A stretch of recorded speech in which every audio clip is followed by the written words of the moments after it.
When your salesperson first gets them on the phone, do they have a price in mind? So it's a lead comes in, you've sent offers, lead comes back in. Now your salesperson is going to call them. They calling them blind. How much due diligence are they doing, and how much of an idea do they have on pricing to feel this person out in that first conversation? Yeah, so we have a series of, it depends on what lead channel, first of all. So Hmm. we have a setter and closers. Direct mail leads are all closer leads. Let's just give an example of a direct mail lead. So it's universal. Direct mail leads are very high intent. They got the letter, they're interested in selling, or they're interested in telling us that we're the worst people on the face of the earth. One of the two, right?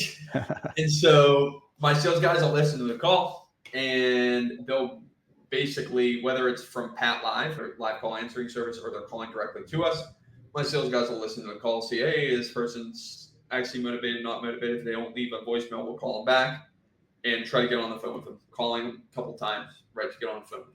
In that initial call, we are going to try to qualify them. We're going to qualify them based on, hey, tell me about the land. Tell me about your background. What's the history of this land? Past. What happened in the past with this land? Why did you buy it? What was your original intent? And where are you going with this land? What could be the future potential of this land? And we use a series of questions: SIP, situational, impact, picture perfect. Why are we having this conversation? Clarifying why they're there with us. Number two, impact that event, that motivation has on their life. Is this a big deal? Or is this a little deal? Is it going to change your life, or is it just convenient? Are you calling me because you're bored on a Saturday afternoon, you got a beer in your hand, or do you actually need this to pay for a certain thing in your life? And then what is your picture perfect scenario at the end of the day? Is it working with a firm that is high integrity, that's going to be able to close this deal? Is it getting the most amount of money? Is it fill in the blank? Every person has a different thing, but there's a lot of similarities between what most people say. And so when we understand the situation, we understand how much it impacts them. When we understand their picture perfect scenario, we can then craft an offer around, is this person going to be the right person? Hey, you sent me a letter in the mail. I don't really care. I'm not really that interested in selling. It doesn't really matter whether or not I sell this. I'm paying $100 a year on taxes. If you really dig into that, and those are 3 or 4 questions deep, and they're still saying that shit, they are not a motivated seller.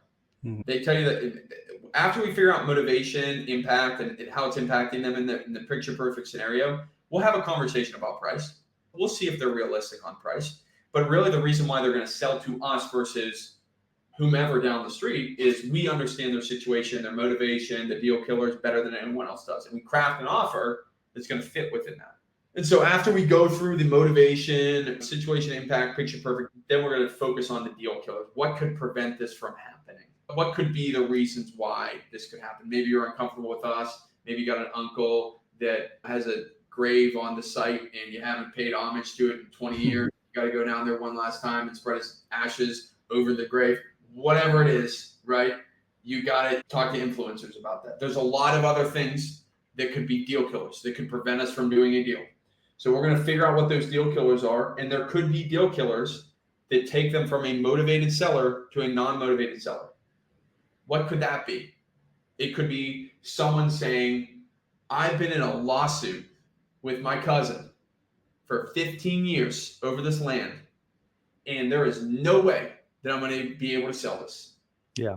And you dig deep, you actually dig deep and say, is this true or is this not true? You ask the right questions, you see how much it's impacting them, you try to figure it out.